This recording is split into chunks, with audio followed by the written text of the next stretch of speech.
Hey, I'm back with another tip. When you've got teams and they're working on projects in silos, consider how you can pull those silos together in a way that captures common stressors, common successes, common obstacles, and comes and brings common solutions to light that each group can utilize simply by being made aware of what other groups are doing. I'm going to share an example from my actual past. I worked for a company and I worked in the enterprise architecture division. Now, enterprise architecture, for those of you who don't know, is a highly technical team. They are in the background, brilliant people, lots of code, lots of, systems and structure, very detail-oriented, very technical, often with a ton of introverts, right? So I was a tech writer and a communications person. I came in to try and help them figure out their voice and share information in a way that didn't feel so painful to all of these introverts. So they got to talk to me once, and then I went out and shared information with the rest of the group so that they didn't have to feel like, I don't know what I'm doing, and I don't know how to share this with people. I don't know why everyone's so dumb and can't figure it out on their own, right? So I would come in and I would talk to these people. And what I realized was we had solution architects, we had enterprise architects, and we had other technical people.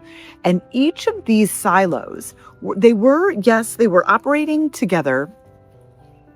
Yes, they were operating together and they were moving towards a common goal, but they were doing the work in silos.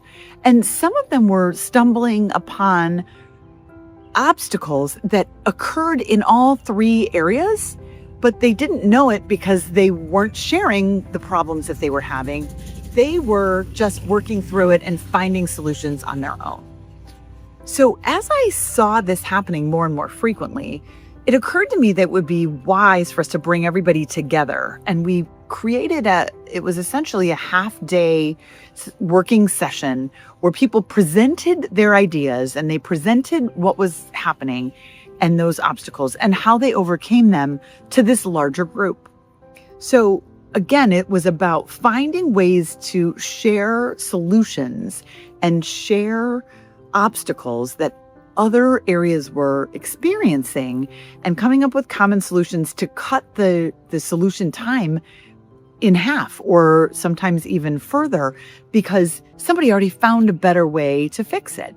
So these sessions that we held, it was like pulling teeth. We had to sort of find good case studies and invite people to present. Then we had to encourage them to follow along and help us create the content that would be engaging and interesting. And I'm going to tell you another story that is going to explain how we pulled that together using a specific architect and the example on how I made him a convert into the Laura way of communicating. But first, I want to just make it really clear that thinking outside the box and figuring out ways to solve common problems and overcome common obstacles can often be a time saver over the duration of a project or even a division, right? So, all right, let's jump back into my example story. So I'm going to be working with somebody, let's call him Mike. And Mike is going to do a presentation, and we know that he has overcome an obstacle, and we know what that obstacle was, and we know what he was trying to solve for. So all of those things are what we already knew. And when I sat down and talked to him, he said, okay, I need 2 hours to do this presentation. Well, as a communications professional who's been doing this for a very long time, I told him, sorry, Mike, you can't have 2 hours, but what I will give you is 20 minutes. And if you believe in me, I promise I will get you there so that the 20 minutes that you have is going to be effective and worthwhile.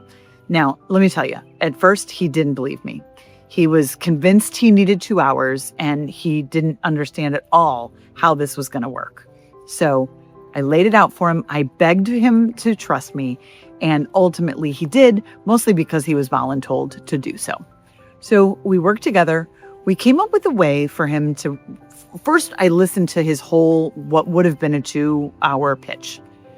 And then I took it back and scaled it and figured out how we can compress it. And I came back to him with a better plan. And that plan included some pre-work, knowing that we would put together a solid sort of executive summary about what people needed to know going in.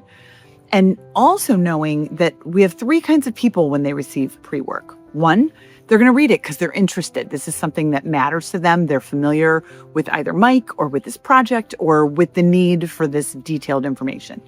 2, the people who are going to skim it or scan it right before the presentation, right? They're going to look over and say, oh, shoot, I was supposed to do that pre-reading, but I didn't. So now I'm going to scan it, and they're going to read the headers, right? And 3 are the people that are not going to read it at all. And listen, that's okay. It's not up to you to decide what's important to people.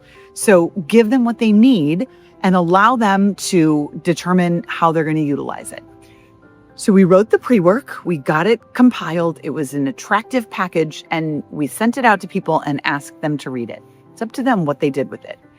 Then we condensed his presentation into a solid 20 minutes with the opportunity for there to be Q&A in the last 10 minutes so that he really could get the information out there and then allow the last 10 minutes, which it was like a 30-minute presentation altogether, to be question and answer and conversation so that people felt like they had the space they needed to answer and ask questions. So he really did tighten up the presentation, and we got it to where it was really focused on very specific issues, very specific solutions, and very specific outcomes. And we did that several times over through the presentation. So it was incredibly actionable, and it was incredibly defined and thoughtful about the information that we were sharing. So fast forward to the day of the presentation, we send out the pre-work, we go through the presentation. It's very successful. It's very tight. It took him about 20 minutes, and then we had some discussions. We built in time for those questions, and people were so engaged and interested in the conversation piece of it. It actually ran over, but again, we built in some buffer, so we were okay. That said, Mike became one of my biggest cheerleaders. And while he was forced to give the presentation and pretty much forced to listen to my way of doing things, by the time we were finished, he believed in me, and he became an ambassador for the way I communicate and the way I help leaders communicate information. And when I started, we had to drag people in kicking and screaming. We had to ask people to do this. We had to force them to do it. And by the time I left that company, the half-day session had turned into a 2-day session that was held twice a year. And we had a waiting list for the people and their presentations and what they wanted to do moving forward. So it can be done. It's just a matter of thinking outside the box and coming up with a perspective that will allow people to stay engaged and get the background information that the majority of people don't really care about, and be okay with that. One of the things I always try and do is in the first 3 lines of any communication I send out, I want people to know, does this apply to me? Do I care? And what do I need to do next? If you can do that, then you're headed in the right direction almost every time. Hope this is helpful. Have a great day.